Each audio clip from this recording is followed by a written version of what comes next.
If you like shows like Cowboy Bebop, Rurouni Kenshin, Yu Yu Hakusho, Naruto, then you're probably going to like this show as well.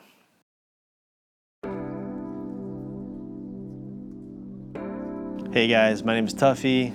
Thanks so much for joining today. It's another day in paradise and we're going to talk about anime today. So recently I was at an anime convention in Chicago called Anime Central and I had a really good time. I was interviewing a lot of people, all kinds of walks of life, all kinds of different cosplays. You can see more about the video here.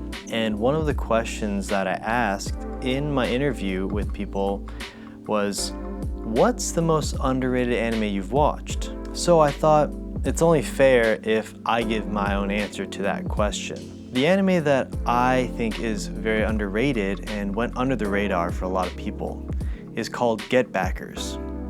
Have you ever heard of Get Backers? It sounds like a little bit of a cheesy title, but stay with me. Get Backers is about two characters, Ban and Ginji, who essentially are kind of like repo men. They will retrieve anything that you want, whether it's something stolen, something lost. Each of them has their own special power. Ban has the ability to create illusions and nightmarish fever dreams for the person he's fighting if he can lock eyes with them. He also has this ability, Snake Bite. Then Ginji, he was known as the Thunder Emperor because he has the ability to control electricity. Kind of looks like Naruto and Sasuke in the way that the characters are designed. You have the blonde kid who's really happy-go-lucky and he's sort of like a go-getter and very sociable. Then you have Ban, he's kind of like a Sasuke type of character. He's got the dark hair, it's pointy, you know, he's moody, he's sort of standoffish, a little bit too cool for you.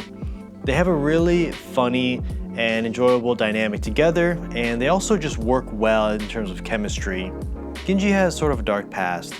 He used to be the leader of this gang, and they used to terrorize the city, and they used to be at the top of the food chain when it came to the underworld. Now, Ban has sort of his own dark past, but you get to see that more and more as time progresses. You get a lot of drama mixed with film noir, sort of sci-fi elements. You get a lot of fantasy world elements with the villains. So it kind of has a little bit of everything. The way I would describe this show as a full experience is, it kind of reminds me of Cowboy Bebop mixed a little bit with the magical world of Naruto. And then it also has elements of detective shows. As a young teenager, I really connected with the characters. Ginji sort of emulated this very excited and strong character, but also he could take it very, very seriously when the job required it. I think Ben, he had a sort of introspective way of looking at things, and he really was in touch with what was going on with a person emotionally whenever they're helping somebody out. The side characters are really strong as well. They remind me a lot of Rurouni Kenshin, and they also remind me a little bit of Yu Yu Hakusho. The show just gets better as you go forward because what happens is you really get to know the two main characters, and whenever they come up against missions that are a little bit tougher than they thought at first, they're really put to the test and you get to see their true colors. The thing about this kind of show is that a lot of the episodes are standalone, which means you can kind of just jump in and watch it. Give it a few episodes to start off. I think if you give it 3 to 5 episodes and you're liking it, it's worth watching it all the way through. There's not really too much filler going on in my opinion, because most of it is serialized like I was saying. And so each story has a little bit of a moral implication to it and a fun lesson or something that changes something inside of the characters. If you like shows like Cowboy Bebop, Rurouni Kenshin, Yu Yu Hakusho, Naruto, then you're probably gonna like this show as well. It is a little bit more seinen than it is a shonen, but it has elements of both for sure. It's really hard to not like the characters. They have such a good chemistry. The fighting is really interesting because they have limitations with their powers, so they have to come up with creative ways to either get out of a situation or barrel through it. There are a few episodes in this show that really hit home for me, and It's because they were really centered around an emotional core. Some episodes are very dramatic. They get into discussions of morality. They get into discussions of family ties. They talk about things like power and greed. I really do miss this era of anime because there were so many shows like Get Backers that just didn't get as popular as your typical shonen or seinen show. Some other shows that are like Get Backers, I would say Darker Than Black, Psychopaths for the psychological elements and the sort of detective work, Cowboy Bebop for sure, and yeah, Yu Yu Hakusho.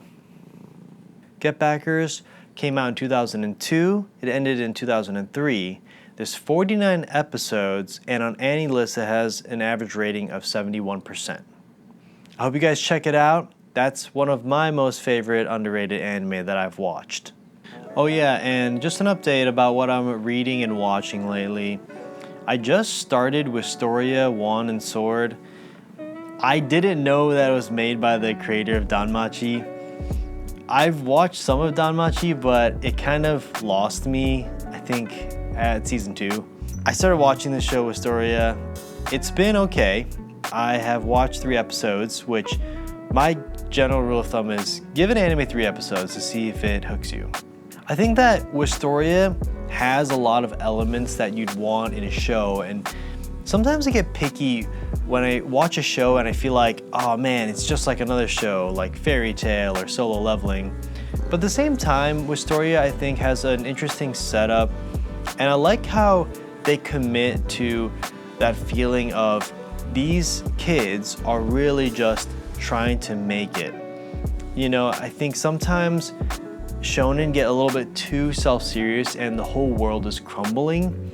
I feel like Wistoria keeps the world building just in the right space. So I like that. I think the characters are pretty generic, honestly. We'll see how it goes. I think I'm gonna give it the first season and decide if I'm gonna keep going from there. I'm also reading Berserk, which is going great. I'm on chapter 251 right now.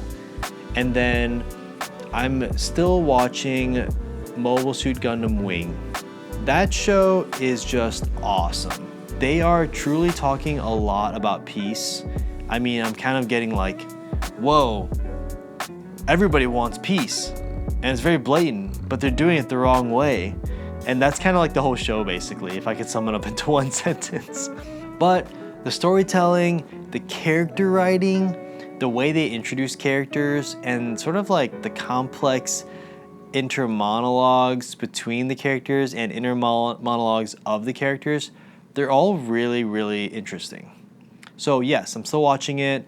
I think I'm on episode like 22. That's what I'm watching and reading right now. Well, thanks again, guys, for hanging out. If you guys have any underrated anime that you really like, please share them in the comments. I'd love to know them. I try to release a video every Monday, and also I stream every Thursday on Twitch and on YouTube. Right now, I'm just having fun playing Elden Ring. Played a little bit today. I've been playing Elden Ring Night Rain as well, and a little bit of Fortnite too. So yeah, come hang out on Thursdays, guys. Thanks so much for watching today. Have a great one.